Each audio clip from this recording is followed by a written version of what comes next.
ଅମ୍ଳାନଙ୍କ ଝିଅଙ୍କର ଜନ୍ମଦିନରେ ଯୋଗଦେଲେ ଓଲିଉଡ଼ର ସମସ୍ତ ସେଲିବ୍ରିଟି। ତାହେଲେ ଫ୍ରେଣ୍ଡସ୍, ଆପଣମାନେ ତ ଓଲିଉଡ଼ର ଜବରଦସ୍ତ ଅଭିନେତା ଅମ୍ଳାନ ଦାସକୁ ବହୁତ ଭଲ ଭାବରେ ଜାଣିଥିବେ। ତାହେଲେ ଭୂମିକା ଦାସକୁ ବିବାହ କରିଛନ୍ତି ଅମ୍ଳାନ।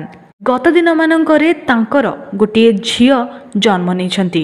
ଆଉ ବର୍ତ୍ତମାନ ତାଙ୍କୁ ଗୋଟିଏ ବର୍ଷର ବୟସ ହୋଇଯାଇଛି। ଆଉ ସେଥିପାଇଁ ତାଙ୍କର ପ୍ରଥମ ଜନ୍ମବାର୍ଷିକୀରେ ଓଲିଉଡ଼ର ସମସ୍ତ ସେଲିବ୍ରିଟିମାନେ ଯୋଗ ଦେଇଛନ୍ତି।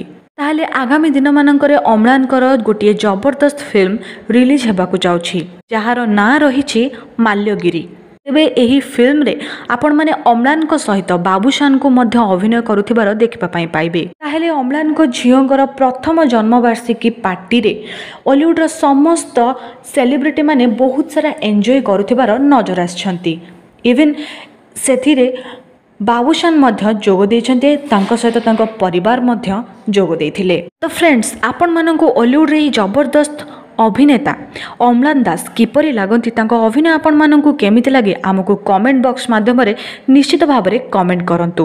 ଆଉ ଏହିଭଳି ଓଲିଉଡ଼ ସମ୍ବନ୍ଧିତ ଟିକିନିକି ଖବର ଗୁଡ଼ିକ ବିଷୟରେ ଅଧିକ ଜାଣିବା ପାଇଁ ଆମ ଚ୍ୟାନେଲଟିକୁ ସବସ୍କ୍ରାଇବ୍ କରି ପାଖରେ ଆସୁଥିବା ବେଲ୍ ଆଇକନ୍କୁ ଦବାଇ ଦିଅନ୍ତୁ।